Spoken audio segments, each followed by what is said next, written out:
کسی سابقہ یعنی پہلے سابقہ خیال یا بات کی تشریح کی جائے، اس کے بارے میں بتایا جائے یا اس کی تصدیق کی جائے. جیسے سچ ہے، اب سچ ہے کیا ہے، اس کے بارے میں بتایا گیا کہ گیا وقت ہاتھ نہیں آتا. جیسے ایک شعر ہے، کیا خوب سودا نقد ہے. کیا نقد ہے؟ اس ہاتھ دے اس ہاتھ لے.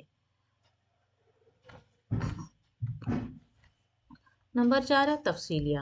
تفصیلیہ کے نشان یہ ہے، تو یہ علامت عام طور پر حرف ذیل ہوتی ہے. جیسے اس کا استعمال ہم کسی بھی اقتباس یا فہرست کو پیش کرتے وقت، ہم کسی فہرست کو پیش کر رہے ہیں، کسی اقتباس کو پیش کر رہے ہیں، تو اس کے بارے میں جب ہم لکھتے ہیں تب ہم یہ علامت استعمال کرتے ہیں. جیسے بہار کے مشہور شہر یہ ہیں.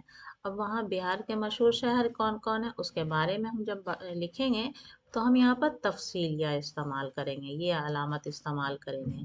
پٹنہ، بہار شریف، بھاگلپور وغیرہ.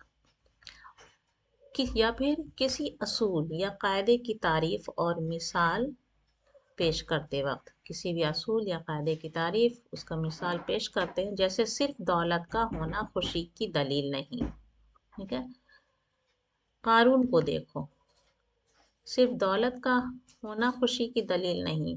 اب اس کے بارے میں بتا رہے، جیسے کہ مثال دے رہے ہیں، قارون کو دیکھو جیسے، اور مثلاً کے بعد بھی اس کا استعمال ہوتا ہے.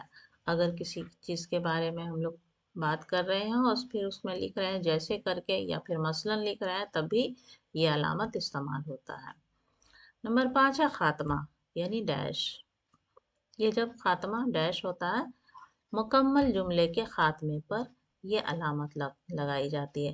جب جملہ مکمل ہو جاتا ہے، ختم ہو جاتا ہے، تب یہ نشان خاتمہ کا نشان لگاتے ہیں.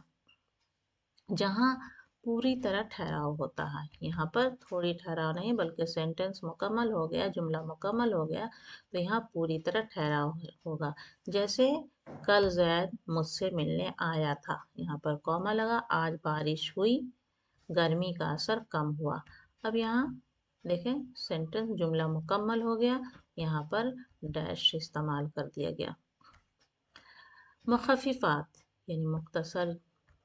مخففات کے بعد بھی یہ لگاتے ہیں. مثلاً جب ہم استعمال کرتے ہیں ڈاکٹر محمد اقبال. ڈاکٹر محمد اقبال ایم اے پی ایچ ڈی. ایم اے یہاں پر مخففات ہیں، پی ایچ ڈی اس کے بیچ میں بھی ہم یہ استعمال کرتے ہیں خاتمہ کا نشان. Shaukat Ali M A L L be.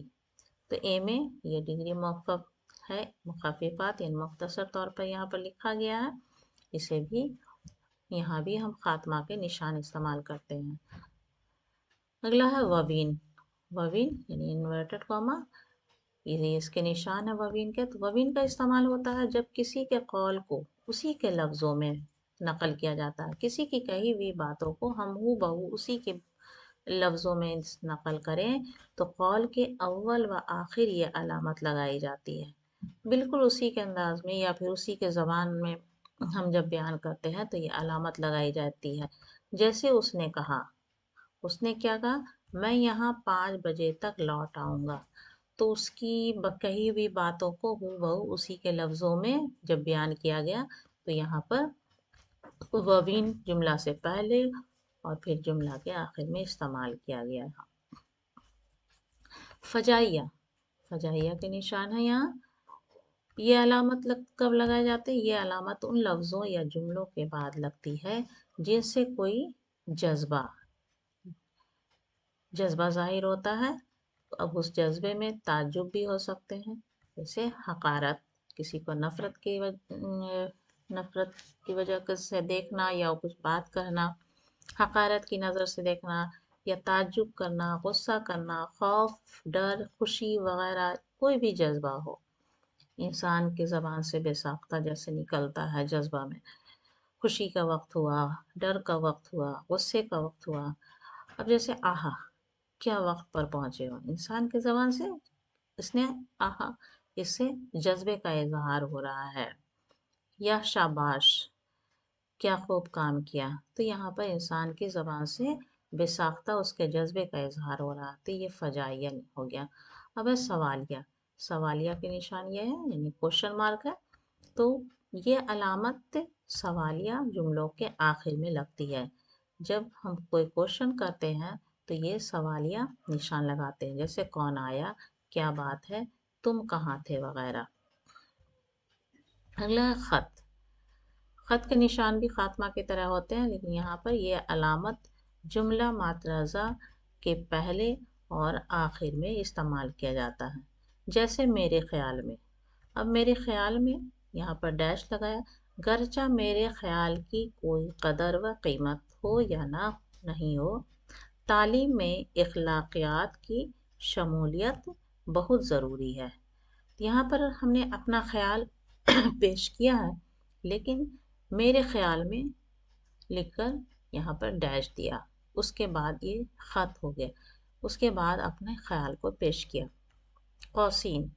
قوسین کسی بات کو بریکٹ میں لکھنا، اس کے بارے میں.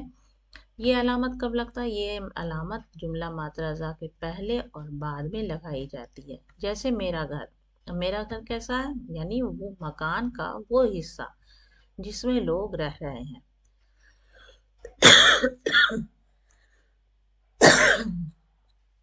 تو جس میں لوگ رہ رہے ہیں وہ گھر کے بارے میں بات ہو رہا ہے. تو میرا گھر، میرا گھر، اس کے بارے میں پھر بریکٹ میں ہم بیان کریں گے. کیا ہو گیا؟ بوسیدہ ہو گیا. اب ابن علی صاحب. ابن علی صاحب تو کون ابن علی صاحب؟ جن کا لڑکا ڈاکٹر ہے. تو ابن علی صاحب کس ابن علی صاحب کے بارے میں بات ہو رہی ہے؟ جن کا لڑکا ڈاکٹر ہے. تو اسے بھی ہم قوسین میں کہیں گے. تو اس کو میں نے کل یہیں دیکھا تھا. تو یہاں قوسین استعمال ہوا. تو بچوں یہ پوری سلیبس کے مطابق میں نے آپ کو پوری ایک ویڈیو میں پوری گرامر پڑھائی ہے، اور گرامر کو اچھی طرح آپ کو سمجھایا بھی ہے. آپ کو اس سے بہت مدد ملے گی. آپ اس ویڈیو کو اچھی طرح دیکھیں، اچھی طرح سمجھ کر پڑھیں. انشاءاللہ پوری امید ہے کہ یہ ویڈیو آپ کے لیے فائدہ مند ثابت ہوگی. اور بچوں آپ سے ایک گزارش ہے کہ اس ویڈیو کو اپنے دوستوں میں زیادہ سے زیادہ شیئر کریں اور لائک کریں. انشاءاللہ آپ سے اگلی ویڈیو میں جلد ملاقات ہوگی. اللہ حافظ.